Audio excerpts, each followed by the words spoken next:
Formula ఈపై చర్చిద్దాం. నేను సిద్ధం, మీరు సిద్ధమా? ముఖ్యమంత్రికి కేటీఆర్ లేఖ. ఫార్ములా ఈపై చర్చిద్దాం, మీరు సిద్ధమా అని అంటున్న మన మాజీ మంత్రి కేటీఆర్ గారు ముఖ్యమంత్రికి లేఖ రాయడం జరిగింది. మేము సిద్ధంగా ఉన్నాం, దీనిపై చర్చిద్దామా? అసత్య ఆరోపణలు చేయకూడదని ప్రభుత్వానికి సూచించిన మన కేటీఆర్ గారు చర్చకు మేము ఏడైనా సిద్ధం, కానీ ఈ 4 గోడలలో చర్చించుడు కంటే 4 కోట్ల ప్రజల మధ్యలో చర్చిద్దామంటున్న మాజీ మంత్రి కేటీఆర్ గారు 700 కోట్ల లబ్ధి మీడియాకు CEO లీకులు ఇచ్చుడు కాదు, 4 గోడల మధ్య చర్చ కన్నా 4 కోట్ల మంది ప్రజల మధ్య చర్చ జరగాలి. ఏదో జరిగిందని అపోహలు సృష్టించే ప్రయత్నం సరికాదు.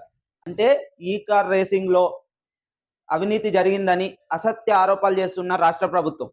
కానీ నేను ఏడికైనా సిద్ధం, ఎక్కడికైనా వస్తా, కానీ ఈ 4 గోడల మధ్యలో జరిగితే ఇక్కడనే ఉంటుంది, కానీ 4 కోట్ల మంది ప్రజల మధ్యలో జరగాలంటున్న మన మాజీ మంత్రి కేటీఆర్